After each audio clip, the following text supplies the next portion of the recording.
तो वो हिंदू दोस्त मुझसे कहेगा कि ये गणेश जो है वो हमारा भगवान है, वो शिवा भगवान का बेटा है, भगवान शिवा।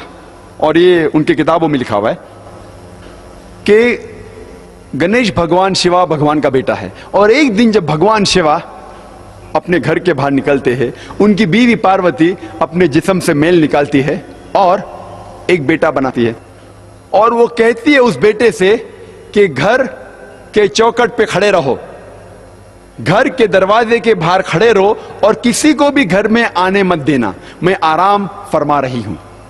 तो उसका बेटा घर के बाहर जाता है और दरवाजे पे खड़े हो जाता है। कुछ देर बाद भगवान शिवा वापस अपने घर पे लौटते हैं, और जब घर में दाखिल होने जाते हैं उस वक्त उनका बेटा उन्हें रोक देता है और कहता है, आप इस घर में नहीं जा सकते, आप दाखिल नहीं हो सकते, क्योंकि मेरी मां आराम फरमा रही है। शिवा तेज में आके अपने बेटे की गर्दन उड़ा देते हैं। तो मैं कहूंगा मेरे हिंदू दोस्त से, आपका भगवान अपने बेटे को नहीं पहचान सका, कल जब मैं मुश्किल में रहूंगा तो मुझे कैसा पहचानेंगे?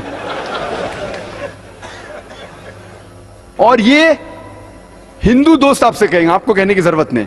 और ये कहानी आगे बढ़ती है कि भगवान अपने बेटे का सर इतना दूर उड़ा डालते कि वापस नहीं लेके आ सकते, तो लोगों से कहते कि पहले जानवर जो नजदीक में आएंगे आपके, उसकी गर्दन उड़ाओ और मेरे पास लेके आओ। तो पहला जानवर जो उनके सामने आता है वो है हाथी। तो हाथी की गर्दन उड़ाते और शिवा के पास लेके आते, और भगवान शिवा अपने बेटे के सिर पे लगाता है और वजूद में आता है गणपति, एक लड़का जिसके सिर की जगह है हाथी का सिर।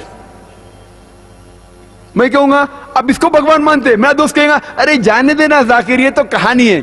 अरे लेकिन ये आपका भगवान है क्या? अरे जाकिर जाने देना, ये तो सिर्फ कहानी है।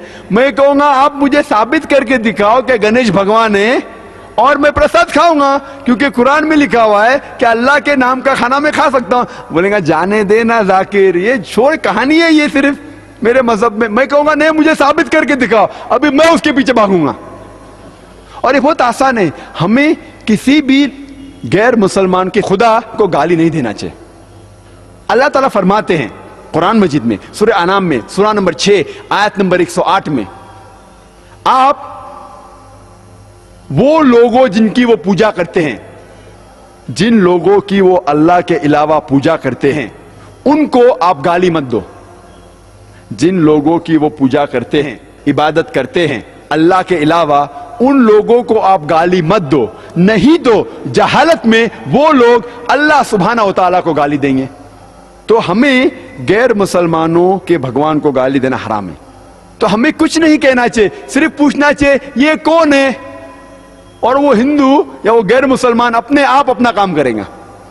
आपको उन्हें बुरा भला नहीं कहना चाहिए, इस्लाम में इजाजत नहीं है।